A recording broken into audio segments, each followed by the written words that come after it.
Welcome to Supply Circles, stories from the innovators, disruptors and improvers in supply chain management today. Brought to you by AI Group. Yes, indeed. Hello, I'm James Scotland, coming to you today from the Yunganbar language region.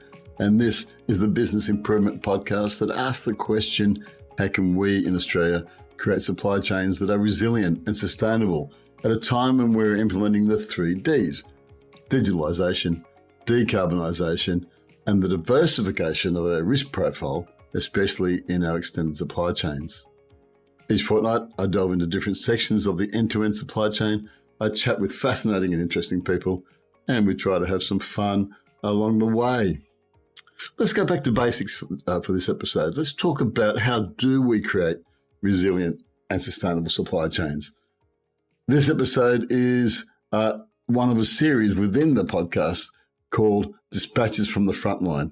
And my guest today is a person who's right there at the front line of building sustainable and resilient supply chains. His name is Russell Gibbons, and I welcome him to the show. Hello, Russell. Hello, James. How are you going? I'm great today. I'm really, honestly, today is a great day. And I'm excited to talk to you because you have created and built a small business from, I think, scratch. And I want to hear how you did that. And then what do you think the challenges are in supply chains today? We heard from our CEO research last year that businesses, particularly big businesses, are cutting down their inventory, going back to just in time, putting pressure back on their suppliers and generally making life difficult for those in the supply chain. But at the same time, demand is quite good as well. And I know that when we've chatted in the past, you've got some creative solutions. Why don't we talk about all that sort of stuff today and then just get to know you as well? How about we start off at the top? What's your business and what's it all about? Just the headlines. Give us the overview. Okay. Well, firstly, thank you for having me today, James. It's a pleasure to be here, and it's always nice to be able to talk about your business because so few times you get the opportunity to do it because you're always in there throwing the punches. But yeah, tell us about your baby. Come on, tell us about your baby. Yep, our business is Huds Toke, and it's a vertically integrated business based in the pet world where we manufacture, create, and design training treats for both horses as well as for dogs. We've built a factory as well as a distribution channel and as well as a brand. We distribute our products across Australia and export internationally as well. And we've been doing that since startup phase, which was about 10 or 11 years ago. My wife and I started it ourselves. We don't have any investors. We built the brand from scratch. We've come up with the concept of our products. We've built the factory, and now we've got a workforce of fluctuating anywhere between, 10, 15. I think the highest number we've had was 20 people, and that fluctuates with the demand that we have. So from startup to international business, fantastic. Now, why did you and your wife decide to go into pet food? Is that, are you aficionados of pet food, are you? No, what we noticed was prior to starting our business, we have had a lot of experience in supply side businesses and in the corporate world. But what we found was that the pet industry, when we started, was still quite it was an exciting industry. Lots of movement happening overseas with different companies. And you've seen it here in Australia over the last 10 years, lots of movement of private equity, corporate buyouts, new products. You can see a very strong trend happening, which is the humanisation of pets. And what we saw was the opportunity that Australia was still quite maybe not cottage, but maybe it was a bit of a fractured type of industry where we thought, well, perhaps that's an opportunity for us because it's not quite corporatized yet to try to get in and test our own ideas, and let's make something and grow something and put our money where our mouth is and say, let's try to create an Australian-made products and value add them. There's always been, look, it's nothing new. There's always been pet treats. People have always been giving their dogs pig ears and meat-based treats, just like people have always been giving their horses sugar cubes and apples and carrots. What we decided to do was we wanted to actually value add that and extend that product range into those industries and see if we can actually create products rather than just buying offal or raw products and passing it on through that way. I've got Miss Billy, who's a King Charles Cavalier, and some people call her a pet, some people call her a dog, both of which are quite offensive to her. She thinks she's part of the family. That's right. And I was on the phone a little while ago to a colleague, and we're just talking about, he said, "What's for dinner?" And I said, "I think I'm having a duck caviar with some turkey." "Oh wait, no, that's for Billy. No, I've got I've got chops." Well, that's right. And that's the opportunity in that we feel that we saw all those years ago, was that humanization of pets was starting to get a really good roll on. And we felt that as a business, we probably could find our way through with creating a product that's good quality.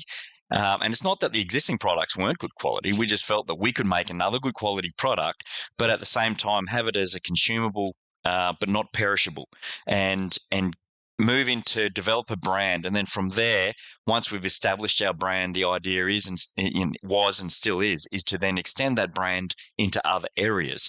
But you've got to first find somewhere to start, and really it was that. And like I said, the humanization of pets, treating them like they're actually family, and this includes horses as well. A lot of people forget horses are almost included as pets now. You've got a lot of people out there who are horse enthusiasts. They're not just riding race horses. They're not just equestrian. They're all joined pony clubs, and they want to be around horses because horses are very therapeutic. They're an awesome animal, and they're a great challenge for not just young people, but anyone to be around and to train and do things with and to learn how to ride. So, that whole trend back 10 years ago was really just starting. And I think we were trying to have a vision where we can be involved in that, but we got in quite early. Yeah, well, good on you. Well done. So, excuse the ignorance, dog food and treats and horse food and treats the same? You just put a different label on it, or did you start with dogs and then move into horses, or vice versa? How those two come together, and why not cats, or I don't know? Well, that last part, why not cats? Well, you can't do everything, and we could do birds. You can do cows. We've got treats for chooks, but we really wanted to focus on you can't do it all, right? So what we focused on actually in the first stages was we were sort of buying and selling the traditional type of meat products for dogs. And that's when we realized actually the really big guys have that, and they're doing a very good job at that. Mm-hmm. However, we could see that we could create some products using Australian grown commodities and pull them together and turn them into something better. And then we noticed the horse industry, and the horse industry itself was in its infancy from a horse treat perspective, and that is in the US. They've been treating their horses with manufactured products for a long time. Really? And so what we did was go there wasn't much happening here in Australia, and the biosecurity controls of importing into Australia is really very onerous and the domain of the corporates, really. And so what we felt like doing, well, that's the opportunity. Let's actually create a product to help the horse industry train better. And if you're treating your horse, it's highly likely you have a dog, and you're probably going to treat the dog the same. So horse food, horse treats, dog food, dog treats, they are vastly different, but they're for a particular reason. The food is to keep them alive and to give them nutrition, to make them look great, all that stuff. The treats for a number of reasons, and that's on both sides. The treats are to help train them.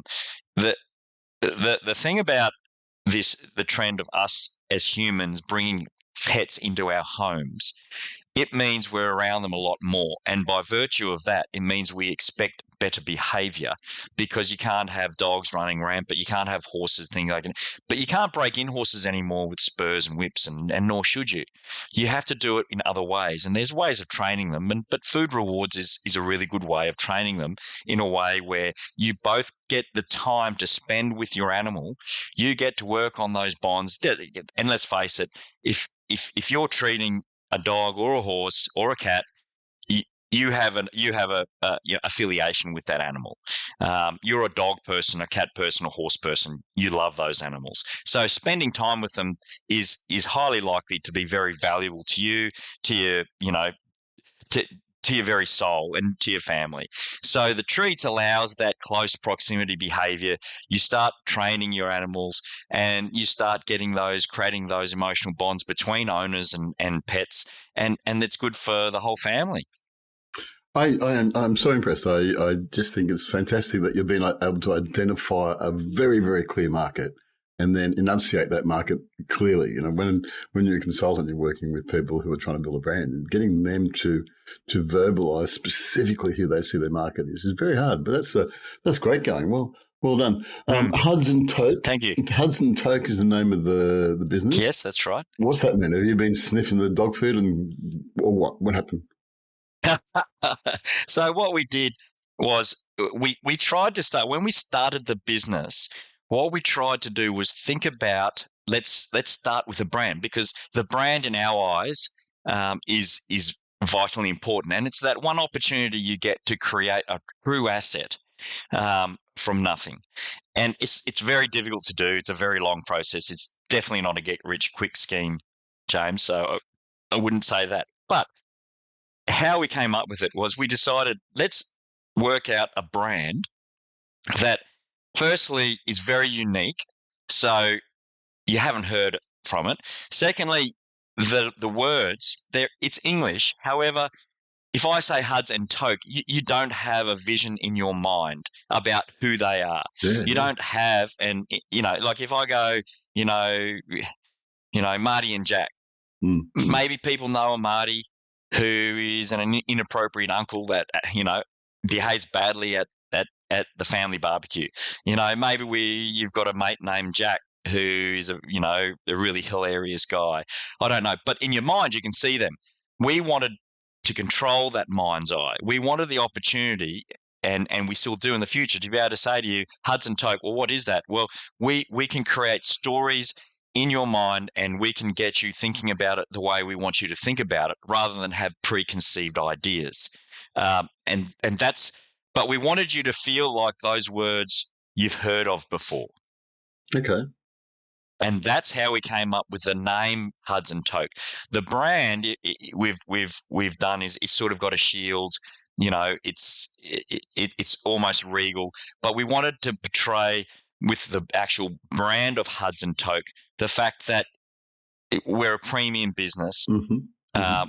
We're a good business to do, to interact with, but also it portrays, back then, we don't need this so much now, but back when we first started, it portrays sort of a feeling of, they've been around for a long time. They're a very stable brand, because it's sort of almost, it's a coat of arms. Now we have it, and we can show that people, we have been around for a long time. And that's why we have a coat of arms. We are a good business to interact with, and our products are premium, and our products, are awesome. And in fact, they're as good as it gets, and that's one of our mottos. The guy who's I've forgotten his name, but the guy who's credited with coming up with the "Just Do It" slogan for Nike said that he created it by all the input from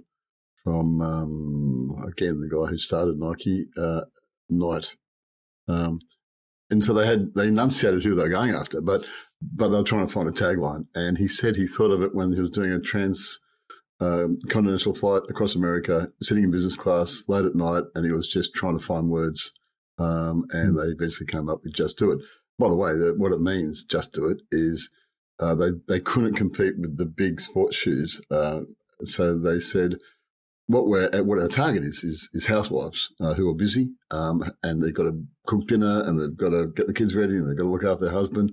And I don't know, when should I go for a run? And the answer was, just do it, right? And the first ad was all about just go and do it. Anyway, my point is that late one night, above 40,000 feet in the air, he just came up with some words. How did you and I imagine you and your wife came up with Huds Toke. Was it sitting around the breakfast, or was it a bottle of wine, or where? It was our kids, to be honest. True. Well done.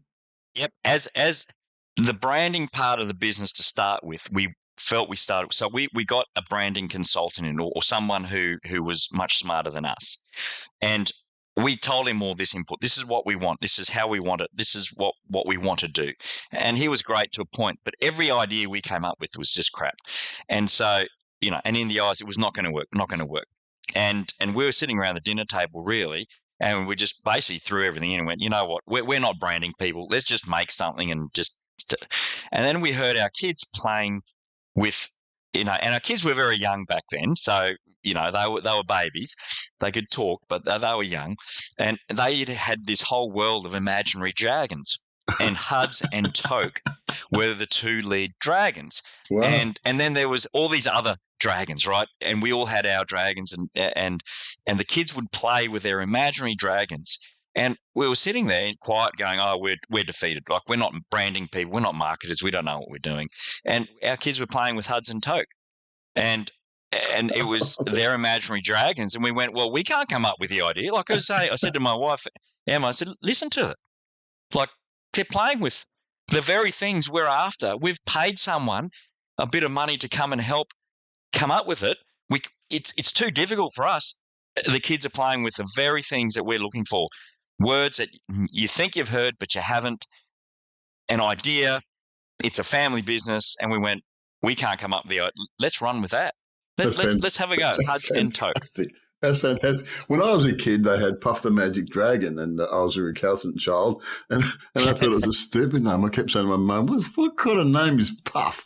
And she's saying, I think she was saying, you're a child, just, see the joy. I'm going, I don't see any joy. I think it's stupid.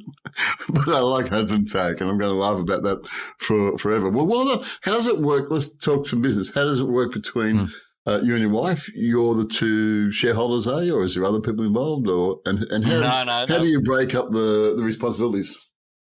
Okay, we there's no other shareholders. It's just my wife and I, and I think we make a really good management team, and that's how we view ourselves. We both work for Huds and Toke. That's the business. That's the entity, and rather than say that we're the boss, it's Huds and Toke is the boss, and we work for Huds and Toke. We are the management team, and we've got particularly different skills, which we identified relatively early. Mind you, probably not easily, but in retrospect, looking back, I think we make a great team because Emma is very creative and she's very good at operational stuff. I'm quite good at lifting heavy things. And I'm quite good at making sure that the visions that we have can come into. I can break out the steps. I can bring our visions to life to a certain point, whereas Emma then works with the team on an operational perspective to make the nuts and bolts turn. And so I'm probably more strategic in what we do, and I identify opportunities for the business. I try to open those opportunities up, try to bring them to life. I listen to Emma and her team when they come up with ideas or products, and they have to convince me that we can bring that to life. And if I think it's a good idea, then I go and think about how do I bring those ideas to life. Then I go back to them and go, this is what I think we can do. And we both have different areas within the business as well when we're in there. We have a baking line and we also have an extrusion line. I take care of the extrusion side of the business, and Emma takes care of the baking side of the business. And then, of course, we've got everything in between, like the packaging and I could be lifting heavy things literally, or I could be doing some packaging sometimes. I can be in the extrusion part of the business. I can be helping with marketing ideas, with our website, with our overall plan. We do have like our production manager now. She takes care of the staff. The staff work for her. The staff don't tend to come to us. We make that clear so that way we don't get wrapped up and involved. But I think we make a very good management team, and that's quite unique. But we've worked very hard at making sure that we can separate ourselves and our different roles. But on the flip side, I think we've worked very hard at understanding that, you make mistakes, so we don't tear each other apart when one of us makes a mistake. We've become very good at forgiving each other if someone does something that it didn't work.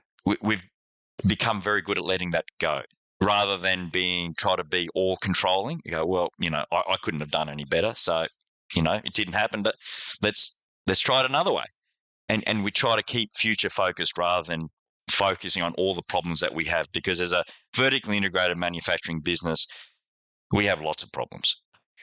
we have lots of problems. So keeping future focus and how do we solve those problems and keep moving forward, that's what allows you to work as a couple. Over 10 years of consultancy, business consultancy, I've seen some incredible husband and wife teams, but I've seen equal many that say, I couldn't possibly do that. It just takes unique people and a unique relationship and a lot of growth. There's no easy road, is there? Whichever way you go, there's no easy road. No, there's no easy road. And the other thing we do is we don't try to hide from it. It's Huds Toke is our third child. So we've got 2 boys and Huds Toke. So we've got basically 3 children that all need tending to, all need focus. Yeah. And what that means to us, we've taken a very philosophical view about it, saying, being a startup professional, an entrepreneur, or a business person, whatever you want to call us, that is a lifestyle in itself. So we're not chasing a lifestyle, we are living a lifestyle, and that includes our kids. So, our kids will hear us talk about our business at home. We don't try to separate it because it is an integral part of our life. And the kids, they do listen to our discussions and our decisions and our concerns and our thoughts and our, the excitement, the opportunities, the threats, the weaknesses. And every now and then they'll give some input, but they hear it as well. So we don't just keep work at work. And I know there's a thing out there where you should be, the wisdom is you should separate work from your home life. I don't know how we could separate work from home life, because it's an extension of us, our work, and it is a lifestyle, and our kids are involved in it. Our kids work during the holidays in our business. Our kids, have come up with ideas in our business, and they're part of our marketing in the business.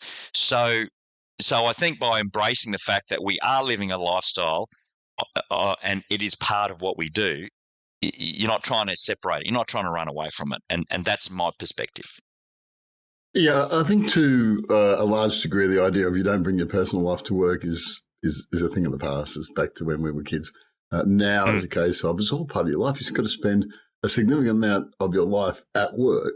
So don't try and separate the two. Enjoy the both and make it all one. So I like your message, I think. Yeah. And talk about it. When you talk about it as well, it helps you think. Yeah. And the problem is if you're always shutting yourself down at 5 o'clock when you go home, or in our case, 6 o'clock when you get home, and you just say, I'm not talking about it. Well, sometimes some of the best ideas that we come up with is when I'm driving to pick up the kids from music lesson at 6:30 and go, and get home and go, I've had maybe I could do it like this, or maybe we could solve it like that. If I couldn't say that to Emma, that moment goes and that inspiration gets lost. And so sometimes you just have to, and I suppose if you're the type of people we're creative. We're not a service, we like making things, and being creative type of people, sometimes you just need to get that inspiration rolling when it's there. I did some lecturing at master's level at university, and people would say, why do you need to do a master's degree? And I would say, because master's degree teaches you to think outside the square, to use the cliche, to think creatively, and also teaches you, in my discipline, financial understanding. It teaches you how to manage money. What you're doing is you're giving your kids an MBA around the kitchen table, talk about how to make decisions and about money. Both of those things are critical. Right. Yeah. Yep. And you can't get away from that. It's critical. Yep. You're building a brand. You and the family are building a brand. Can I ask you about how you've approached your channels to market? You said that you had domestic markets and international market. Do you sell to one wholesaler and they sell your product around the world, or how is that No, working?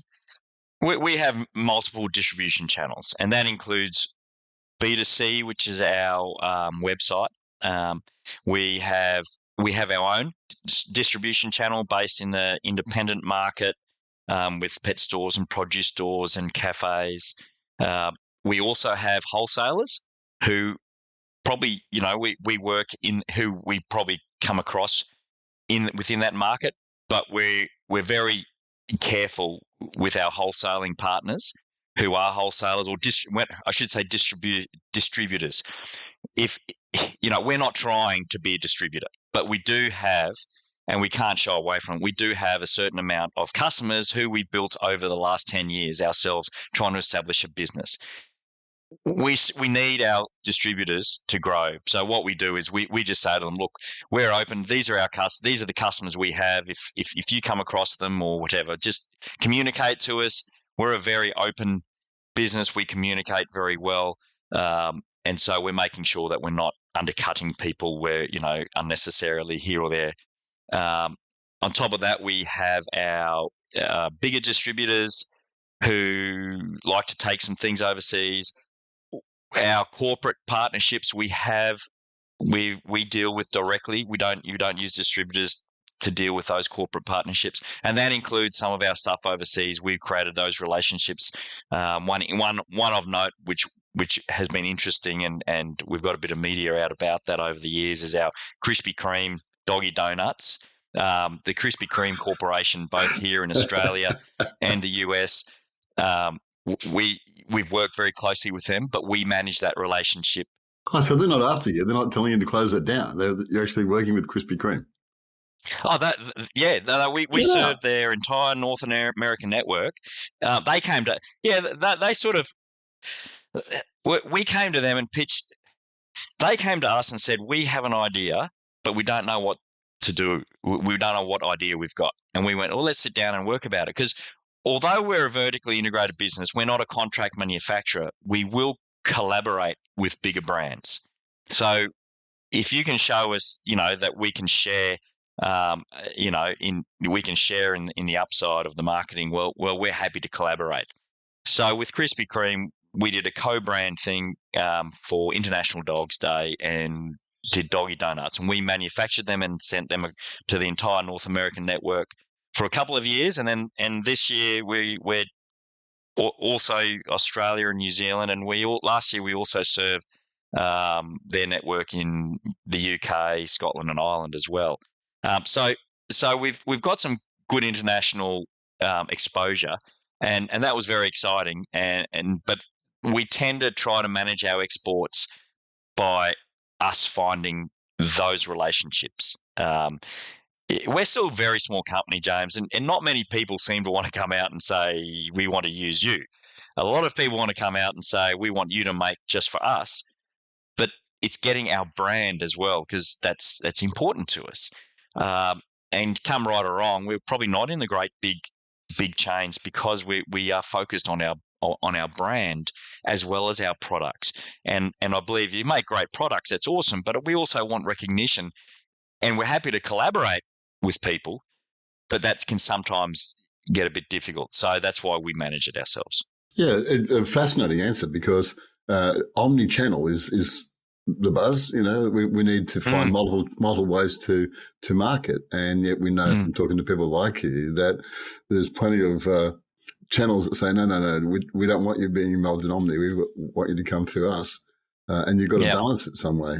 Real challenge when you're your size, yeah. It's a massive challenge, because the pressure on you to become something you don't want to be. So we could be 10 times bigger if we said yes to every contract opportunity that came along, but we don't want to be the biggest. Those guys are already out there. We just want to be a really good quality business. We want to be the best. We want to have products that we're known for. And sometimes it's what you say no to that determines your success. However, that's a very long-term thinking, and sometimes it's very difficult when someone says, we can do all this for you, but it has to be for this brand, which isn't yours, and you can't have anywhere on that packaging that references your brand, blah, blah, blah, blah. It's very difficult to say, oh, well, I'm sorry, we can't do that. Now, I'm not saying that we won't do it. Like there are times where we do work, like I said, with corporates when they come up with ideas, and we're open to talking to them. But we're not a standard contract manufacturing. And when we do it, it's pretty well exclusive to them. We'll say, okay, we'll deal with you. But if someone else comes along who is like you, we're not going to serve them either. So it's having a clear vision of what you want. And I don't know what's right or wrong, because we're only 10 years old, 11 years old. Like we haven't been around that long, and we don't have investors to lean on or people to tell us what to do. We have to come up with our ideas, but we have a vision that at the moment we believe if we can build our brand, and it takes time, that's where our opportunities might lie. And then if we can do more collaborations, we're happy with that as well. But that is based around brand. Yeah, you and I had the conversation a little while ago about when Starbucks, back in the day when Starbucks were trying to build a business based on being a totally different coffee from what they call Morning Joe in America, the slides that they drink over there. They're trying to create this reliable alternate coffee called Starbucks. And I think it was United Airlines came to them and said, we would like to serve Starbucks on our planes, and everyone would get a Starbucks coffee, and they'd be great for your brand and you'd grow and all the stuff that you've heard. And after much anguish, they said, no, because we can't guarantee our product. We can't guarantee that people would be drinking Starbucks because there's planes in the air. We're going to rely on, flight attendants. So they walked away from it, and people said they were crazy. But I think what you're talking about is protect your quality, protect your brand, protect what you're offering the market. And sometimes you got to walk away. Sometimes you got to walk away. Yep, that's right. And sometimes those big opportunities, they're just shiny lights that distract you, because maybe they're not actually opportunities. They're good opportunities for business, perhaps, but they may not be good opportunities for long-term viability. And there are people who are set up to do that, and that's a business in itself. And we have to be careful. Being we're still a small manufacturer. Like the pet world is an enormous world, and some of the biggest companies in the world are in the pet industry.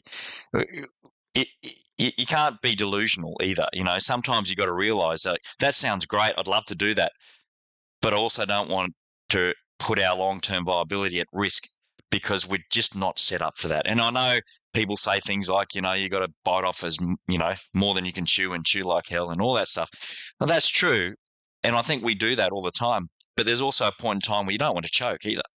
You don't. You got to be careful. People don't hear about the people who bite off more than they can chew, and then can't chew and they choke.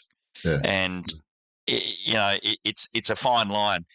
But one of the reasons we can make these decisions, James, is partly because we have a long-term view, and perhaps it's because we don't have investors. And I'm not saying that we wouldn't take investors, but in the early days we just didn't, which has allowed us the opportunity to grow slowly, to manage our own personalities, and has allowed us to make mistakes, but without the pressure of having someone saying you need a ramp because I need to get out because I invested in you, and I need to have this multiple, or I need to have this turnover so I can get the next series, of investing of shares out there, or whatever. Like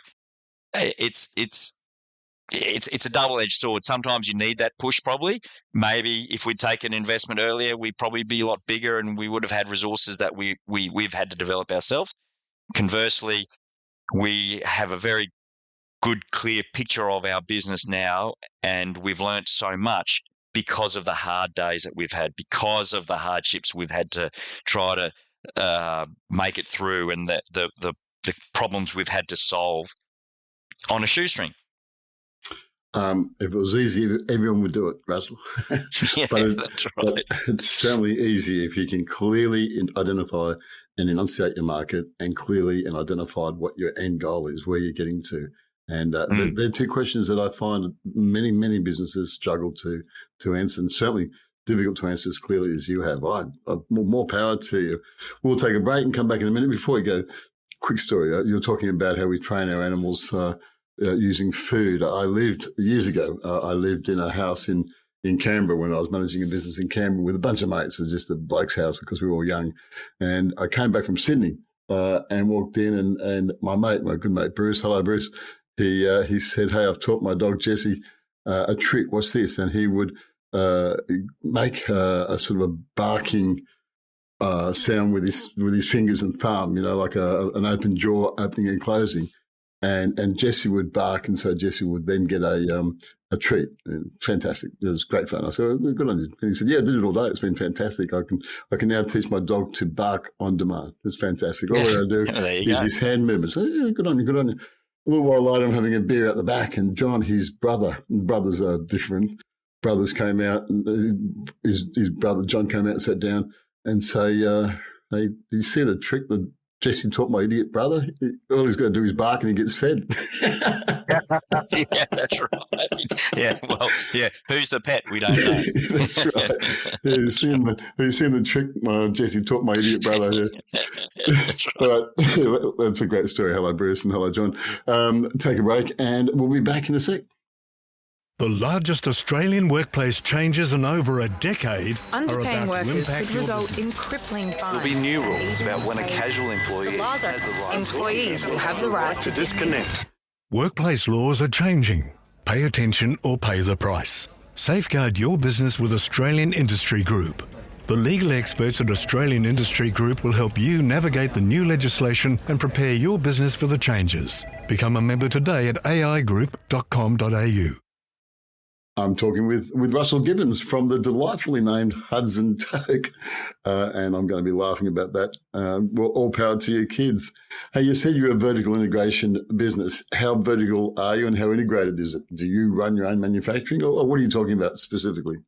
Yes, well, we've built our own manufacturing facility to manufacture a vast amount of our products. Not all of our products we make. We buy in from other suppliers, and because you can't make everything. And as you expand your brand and you need to look at other things that perhaps that you can't physically make. But to your point, when we first started, we really first started buying the offal and having ideas, like the pig ears and things that people won't eat. And then from there, we realized that we needed to have unique products, not commoditized products. So we sat around and decided, and this is a whole nother story, but, to be short, we basically said, rather than vertically integrating upstream by, opening a pet store or produce, let's vertically integrate downstream. And what I mean by that is at the time, manufacturing was a dirty word. Now manufacturing is a good word. People want it, but 10 years ago, people were saying manufacturing's dead in Australia. Why would you manufacture? And to some extent, maybe that's still the question, but at least people are talking about the need for it. 10, 11, 12 years ago, manufacturing in Australia was dead. So we thought, let's be counter-cyclical in that. Let's get into manufacturing because there's opportunities in supply side, especially, if we can control a certain amount of our product. So what we did, rather than open up a pet store, vertically integrate upstream, we went, let's vertically integrate downstream. So let's build our own factory. And so we did that. We built our own factory, bought some machines and set that up. As far as ask your questions, how vertically integrated are we? Well, once we established that and got that going, we also then have established an upstream vertical integration, which is our e-commerce website where people can buy direct from the site. So we did end up vertically integrating upstream, but we haven't opened up a physical store. We haven't gone down that line. Conversely, like a lot of our products that come into the factory, they're Australian grown commodities like flour and rice and oats and things like that. Well, we don't own our wheat producing property. We don't grow our own oats. We don't, farm our own cattle. So the vertical integration is probably we've set up a factory, we've created our own brand. We come up within that, though, we create and come up with our own products, and then we come up with our own packaging and our branding, our marketing, and then we find our own distribution channels. We don't just use one wholesaler that plugs us into the markets. Although that sounds great, are they even out there? I've spoken to a lot of people, and a lot of wholesalers. Part of the reasons we do have our own distribution channel is because I've spoken to some big wholesalers, and they say, "Oh, you need to get your sales rates up, and there's no demand for what you do." And you go, "Well, actually, there is demand for what we do, and I can prove it, but I can't give you sales rates because you won't put us into the stores to give us the sales rates." Right. And so it shows to me sometimes the very big guys can sometimes be a bit very risk averse. Yeah. And so they don't want to take a necessary risk on a new brand and new products, but yet they want new products and new brands, but not as new as we are. So we developed the distribution channels. Everything we've done, a lot of it, whilst it sounds very methodical, it was actually methodically necessary, if you know what I mean. It's like sitting down and going, how do we solve this problem? We can make these great products, but we can't find anyone to sell them. Okay, well, we'll sell them. And you come up, but I think having a distribution channel has been really good for us as well, because it keeps us connected to our wholesaling customers. And that's important because we can get direct feedback, which then helps the wholesalers when we say, we find that this product is working really well and when I say distribution channel, we have a small distribution channel compared to a lot of people. But that's vertical integration for you, I suppose. Factory, distribution channel, brand, products, and e-commerce. But e-commerce in our business is still a very small part of our business. Like it might be 10 or 15% tops. Well, what I got from that is that you're listening when you're talking to people, not just sort of going, here's an opportunity, let's sell into it. You're saying, hang on, let's be clear-eyed about what the offer is and if they are listening and whether or not it suits our product, our brand.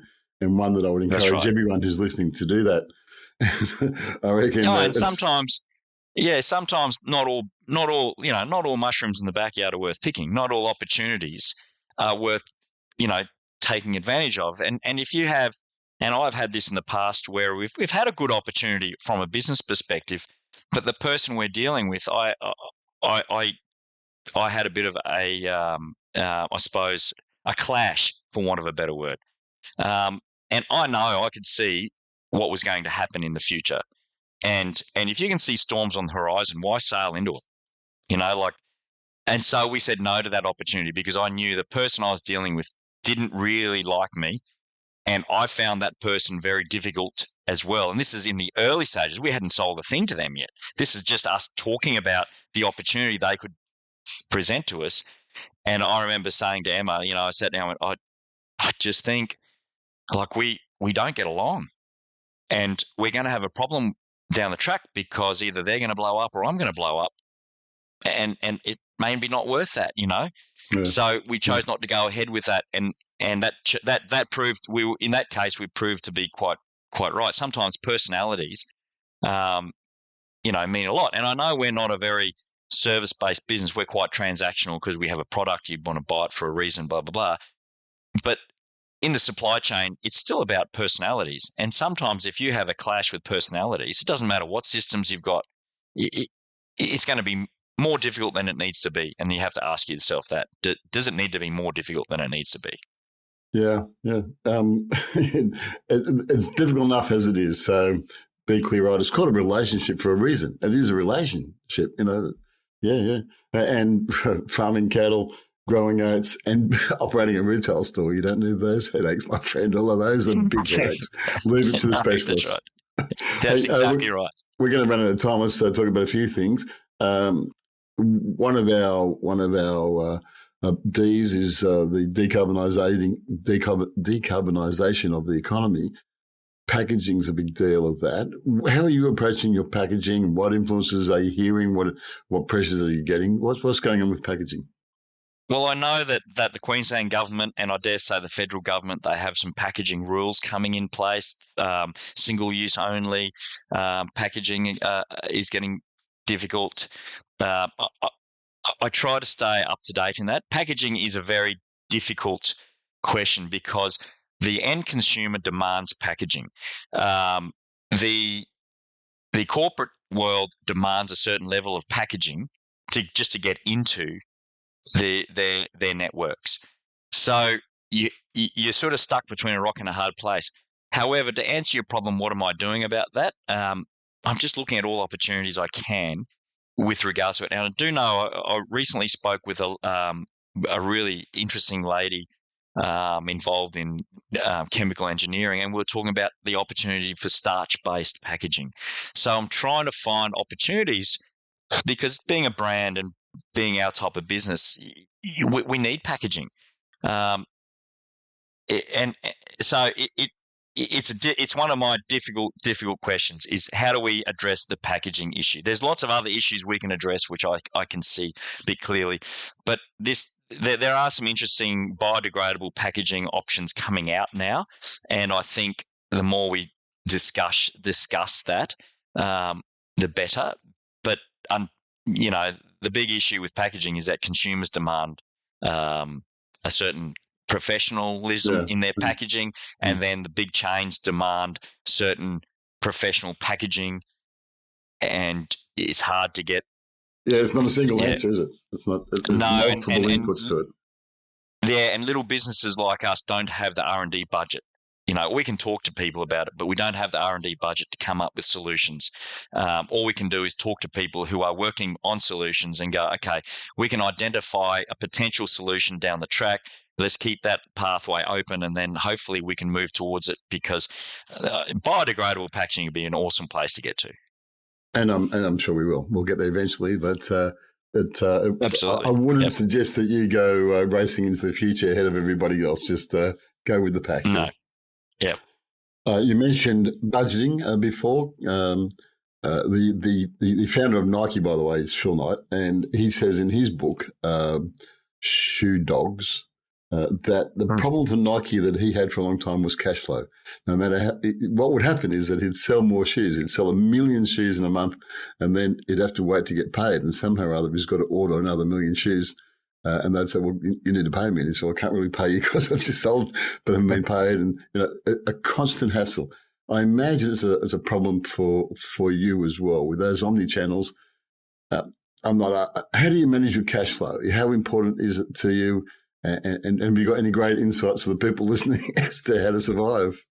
My insight with cash flow is it's extremely important, and it's like oxygen to a business, but you manage it with great difficulty.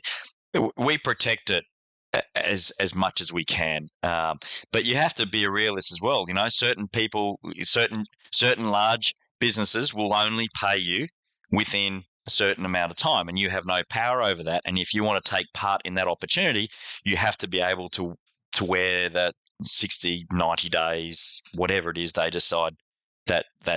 So you have to go in open-eyed to some of these opportunities. Cash flow is absolutely, we focus on it so much. Part of the reason we have, we just set up an e-commerce store is because that adds good cash flow into the business, albeit small, because we're not a pure e-commerce business. It adds a certain amount of cash flow, which helps with a lot of other things. Also, on top of that, we've created a lot of good systems and processes, and we weren't so good at it to start with. We're better at it now, where our wholesaling customers who we give terms to, we talk to a lot. We have better processes wrapped around that when they apply for an application to wholesale. The payment terms are strict. Also, the other thing we have taken the view of, and I explain it to our ladies who work for us, because we're an all-women team except me, is that sometimes when people owe you money, you don't look at it like that. It's an opportunity to speak to your customer. So don't go in there thinking, oh, this person doesn't want to pay me. Go in there thinking, this person generally wants to pay me. And we've got to talk to them on a regular basis to make sure that they're okay to be able to pay. And then if they're not, how do we manage that? Or how do we identify those issues sooner rather than later? Build the relationship. Don't just use it as a adversarial type approach. This has been a fascinating conversation, and thank you so much. I've got a whole bunch of questions that I was going to ask you, but we'll just have to do it some other time. Happy to. When you hand the business over to the kids in 10 or 15 years' time, what will it be? It will be a business that will have some very clear verticals, that stable foundation, that will probably be ready for the next opportunity, which someone with younger eyes will be able to take advantage of. We will be in the pet world. We identify we're good at that, the horses and pets. But we don't have a clear vision of exactly what it will be, because one of my beliefs is you've got to focus on your business now, not always on the future. I have a very long-term thinking project. We have very long thinking strategies. We have a branding strategy, which takes a lot of time. However, I still believe you've got to build a business with very solid foundations. And if you build those businesses with a very strong foundation, it's profitable, it's well managed, it's got great systems, it's got good internal IP. Well, then the opportunities for growth will come down the track. It's just, like I said, it's not a get-rich-quick scheme. It's a business built out of the enjoyment of wanting to work for ourselves, wanting to be influencing our industries which we're in, and being innovative as much as we can be. So if the kids take it over, or if someone was to come in and take us out, they know that their investment in the business will be able to take advantage of the future because of the foundations we have built. Therein, my friends, ends the lesson for today on how to build sustainable and resilient supply chains in a startup and SME. Well done, my friend. Well done. Thank you. Oh, thank you. Appreciate it. It's been fun. It's been great fun. I've been fascinated all the way through. Well, that's it for another episode of Supply Circles. Thank you again to everyone for listening, and thank you for your feedback. I love getting it. If you have any feedback on today's interview with Russell, or ideas for the show, or just want to give me some feedback, hit me up at james.scotland@aigroup.com.au, or head over to my LinkedIn page. I'd love to hear from you. And we'll be back in a fortnight with more business improvement insights into the keys to building sustainable supply chains. Thank you for joining me. This is Supply Circles. I'm James Scotland. Bye for now.